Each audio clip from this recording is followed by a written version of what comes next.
Bonjour à tous et bienvenue sur ma chaîne YouTube Trader Forex Coaching. Nous sommes le vendredi 7 septembre 2018. Je me prénomme Arnaud, je suis trader pour compte propre depuis 2011 avec une spécialisation sur le Forex.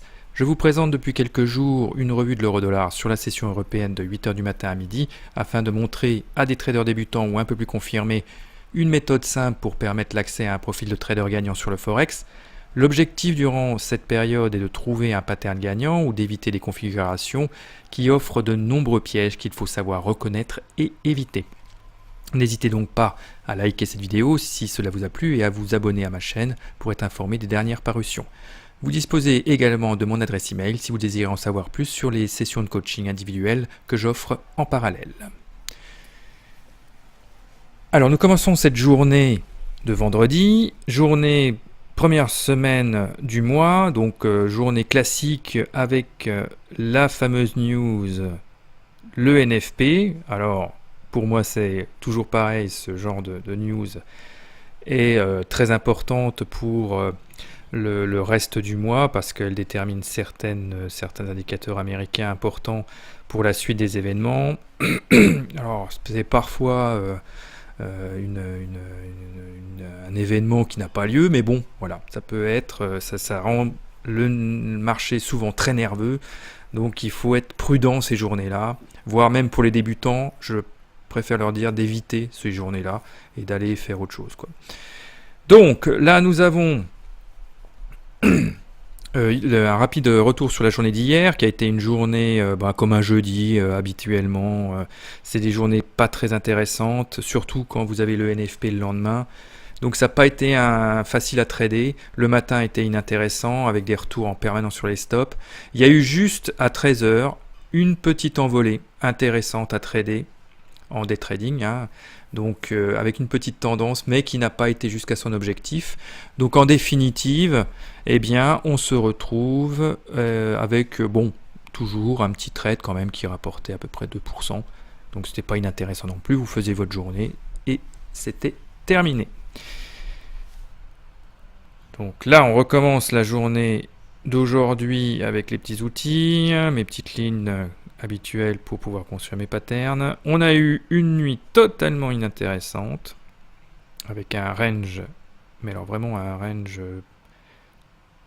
vraiment très restreint et avec toujours un sentiment à la hausse. Donc on commence la journée, là il est 7h du matin, on commence la journée avec un petit sentiment haussier, mais sans plus.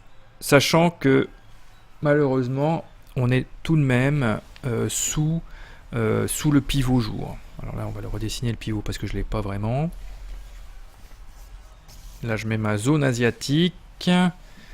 Alors, zone asiatique est toute petite aujourd'hui. Donc ça veut dire que le marché globalement est attentiste. Le marché US hier ne s'est pas beaucoup prononcé, ils sont juste retournés sur les moyennes mobiles. Ils n'ont même pas été chercher le pivot jour d'hier.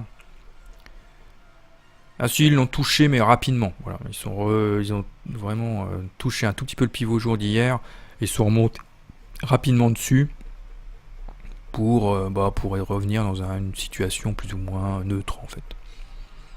Donc sans véritable tendance. Voilà. Donc zone asiatique, pareil, les asiatiques n'ont pas fait grand chose cette nuit. Donc là, globalement, tout le monde est en attente du NFP. Voilà. Paf. Et donc là, ce qui va être important de faire ce matin, c'est... Alors, moi, je ferai rien, parce que de toute façon, avec le NFP, que vous commenciez des choses ou pas, de toute façon, vous vous ferez nettoyer. Donc, c'est même pas la peine de commencer à faire quoi que ce soit avant le NFP, avant le passage de cette news. La seule chose que vous avez à faire, c'est d'observer comment ça se passe le matin, pour voir le petit sentiment qui se met en place. Et si on n'atteint pas dans la matinée des seuils importants que l'on pourrait trader pour la suite. Voilà. Jusqu'au NFP. Et le NFP, on ne se place pas avant, mais on se place vraiment pas avant, hein, c'est même pas la peine. En revanche, vous construisez des seuils possibles de prise de position pour pouvoir, lorsque la news sera passée, essayer de se positionner sur ces seuils. Voilà. Et quand je dis la news sera passée, c'est-à-dire qu'on attend encore 15 minutes après le passage de la news, hein, histoire que la volatilité due à ce genre de news diminue. Hein. Voilà. À moins que ce soit une volatilité très positive, mais bon, parfois, en fait, le gros problème du NFP, c'est que parfois vous avez des belles envolées, mais souvent vous avez les stops qui sont nettoyés à la hausse, qui sont nettoyés à la baisse. Il n'y a pas de positionnement clair, et c'est plusieurs minutes après que les choses se mettent vraiment en place. Et moi, aujourd'hui, avec l'expérience, je préfère passer un NFP, même s'il y a une belle attaque en tout début, et essayer de me positionner. S'il y a vraiment des belles attaques en tout début, c'est essayer de se positionner après. Et souvent, avec la puissance qu'il y a, vous avez assez pour continuer un beau mouvement qui part du NFP. Donc là, vous voyez, le matin, le marché a tapé le pivot jour. Donc là, vous voyez, on est quand même... Alors c'est bizarre, vous voyez, hier, on était plutôt dans une zone neutre hier, hein, mais avec un sentiment haussier. Et là, on est revenu ce matin sous le pivot jour. Donc là, il y a possiblement... voilà, on est plutôt dans un sentiment baissier. Alors on est dans la zone neutre, hein, mais on est plutôt dans un sentiment qui est revenu un petit peu à la baisse. Donc voilà, donc on va peut-être plutôt chercher des baisses pour aller chercher le seuil psychologique des 1,16. Et puis après, on verra où ça ira, quoi. Mais bon, toujours pareil, zone neutre, donc zone d'hésitation. Le marché ne sait pas trop où il veut aller. Est-ce qu'il va aller chercher de la hausse pour essayer de monter? De toute façon, dans ces cas-là, on sera en contre-pied, donc on sera sur une amorce de mouvement.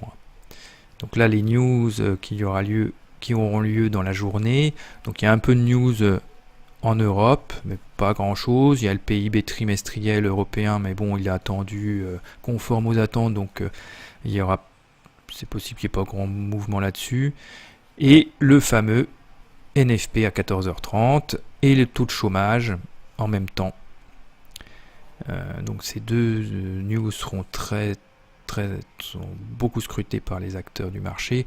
Et après, vous avez quelques discours. Alors, il faut faire attention quand il y a des discours après de membres du FOMC. Bon, voilà, ça peut faire hésiter encore le marché, même après le NFP, quoi. Voilà. Donc, c'est noté pas trop important, mais bon, voilà, c'est toujours la même chose. On ne sait pas trop. On verra bien.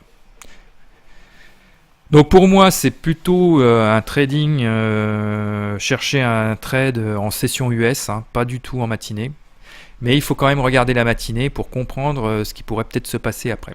Donc vers 8h du matin, le marché a tenté une petite baisse qu'on n'aurait pas pu faire parce que de toute façon on était au-dessus du point pivot heure. Et en début d'heure à 8h, le marché se retourne très brusquement sur un spike en bas, là. Ils ont tapé le bas de la session asiatique et ils sont montés directement. Ils ont cassé le point pivot heure et la moyenne mobile 50 en même temps. Donc, confirmant peut-être une reprise haussière. Alors moi, j'aime pas trop ce genre de mouvement. Alors, pareil, c'est toujours la même chose. C'est un mouvement qui peut être intéressant, mais toujours la même chose. Comme il y a le NFP dans plusieurs heures, il est fort possible que ça donne pas grand-chose. Voilà. Donc, et en plus, on passe plutôt d'un sentiment baissier en début de journée à un sentiment haussier. Donc, c'est une amorce de sentiment haussier. Il va falloir maintenant que le marché vienne confirmer cette hausse pour pouvoir vraiment partir dans le mouvement haussier par la suite. Donc, on laisse monter un peu. Ils vont peut-être faire un petit peu. Alors vous pouvez le faire ce trade, hein, mais vous ne cherchez pas un objectif max, quoi. Cherchez 10, 15, 20 points, pas plus. Donc à la confirmation des 8h30, le marché plafonne un peu, mais il continue à monter. Voilà. Donc là, vous auriez pu partir sur la cassure du point pivot et de la moyenne mobile. Attendre un petit peu la confirmation, mais vous voyez, c'était déjà très très haut. Hein. Ils avaient déjà fait presque 10 points. Donc là, ils vous ont déjà, sur un mouvement comme ça, ils ont déjà bouffé énormément d'objectifs. C'est pour ça que moi, je pars pas sur ce genre de truc. Je préfère attendre qu'il y ait... À la limite, le mieux là, dans ce genre de situation, c'est ils corrigent un petit peu et hop, on se replace. Et ça peut être super intéressant. Mais là, c'est pas le cas pour l'instant. En H4, on regarde bien que là, ils essaient de encore attaquer pour la énième fois, hein, depuis hier et même avant-hier. Ils essaient d'attaquer le pivot semaine qu'ils ont bien du mal à casser à la hausse. Ça veut rien dire, hein, mais ils ont beaucoup de mal quand même. Hein. Ça fait plusieurs fois qu'ils s'y reprennent. Et là, voilà, ça bloque toujours, quoi. La zone là du pivot semaine et des 1,16,5 freine énormément le marché. Alors ça, c'est pas les situations les plus sympas. C'est pas les situations les plus sympas, mais bon, voilà, c'est comme ça, vous n'avez pas le choix, hein, vous êtes obligé de subir ce que le marché décide de faire. Si les acteurs, les gros acteurs du marché ne veulent pas monter, ça ne montera pas. Ils attendront la news qui les fera basculer, soit dans la hausse, soit dans la baisse. Donc faut pas se précipiter, surtout pas. J'ai déjà vu des situations pré-NFP où ça mettait 6-7 jours hein, à vraiment se mettre en place. Hein. Mais on était dans des ranges beaucoup plus importants. Hein. C'était des ranges de 100, 150 points. Et ça permettait de quand même faire un peu de trading. Quoi. Mais là, on est dans rien hein, depuis quelques jours. Hein. On est dans 50 points. Donc voilà, vous vous amusez pas à monter, à descendre hein, dans tous les sens. Vous attendez. Et là, bon, bah, dans la matinée, ils ont continué à monter. Hein, vers 10h30, là, on était un tout petit peu plus haut. Donc ils ont poussé, voilà. Mais alors, vous voyez, ça mèche dans tous les sens. Ils essayent de redescendre, de remonter. C'est pas très très franc du collier. Ça, c'est pas un trade qui ira à son objectif. Hein, on le voit tout de suite. Hein. S'ils avaient dû aller à l'objectif, ils y seraient déjà depuis longtemps. Au moins depuis avant 9h30. Vous voyez sur la petite impulsion, lorsqu'ils ont pris appui sur le point pivot heure à 9h et quelques 9h15, ils auraient dû remonter tout de suite au plus haut pour faire une continuation, mais avec vraiment du volume, puis aller chercher les objectifs tout en haut. Hein. Voilà. Et l'objectif est pas loin hein, sur ce début de matinée, parce qu'il n'y a pas de volatilité. Donc là, les objectifs vont chercher du 20-25 points, grand maximum. Mais c'est sur la cassure du petit range là qui se construit depuis hier. Donc ben voilà, donc, il faut du carburant pour ça. Même pour faire ces 5-10 points. Ce qui est rien hein, normalement, mais c'est des confirmations presque. Donc ben voilà, le marché il peut pas confirmer un mouvement hein, s'il a pas s'il lui manque des trucs. Hein. C'est ça qui est agaçant. Hein. Vous savez très bien que là ils sont pas loin, mais ils le feront pas quoi. Ils le feront pas.